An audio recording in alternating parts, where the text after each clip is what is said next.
Is there a reason behind Jonah Jameson's hatred of Spider-Man? Jonah Jameson is a journalist at heart. Do you know what journalists really care about? Accountability. And Jonah Jameson, throughout his comic book appearances, cares a lot about accountability. He uses his platform to make sure politicians, heroes, and whoever else is making a name for themselves is held to a high standard. There was an interesting storyline early on in the Spider-Man comics where a new candidate popped up in New York City, a clear Richard Nixon spoof. He preached law and order, and Jameson loved it, and even printed some positive pieces about the guy. But then it turned out misturn.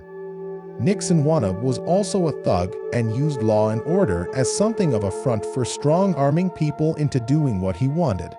After he threatened Robertson, Jameson immediately backed out and made him pay by exposing his practices in the Bugle. That's the kind of character Jameson has and the kind of journalism he does. But back to Spider-Man. What, then, makes Spider-Man so detestable? Simple. His anonymity is the bane of accountability. You can print all the pieces about Spider-Man you want, but he can't be brought down like a regular guy because he has superpowers.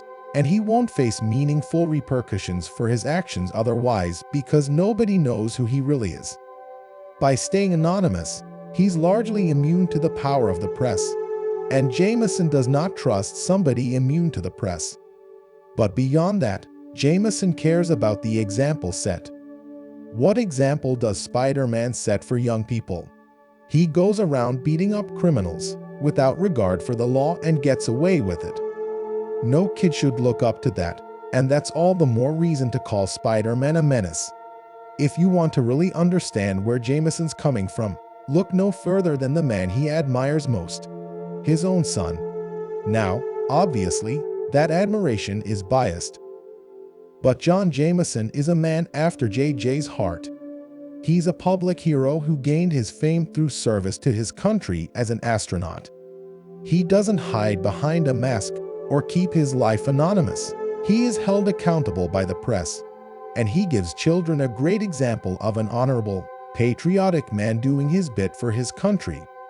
That's exactly what Jameson loves to see. But if I might add one more layer of nuance to Jameson's perspective, consider this panel. It's a rare moment of introspection for Jameson as he realizes that in the heat of the moment, Spider-Man proved twice the man Jameson is. That doesn't change what Jameson stands for or why accountability matters so much to him, but it does add more meaning to his hatred. He hates how Spider-Man presents himself, but hates even more that Spider-Man is a bigger man than Jameson will ever be. Thank you so much for watching.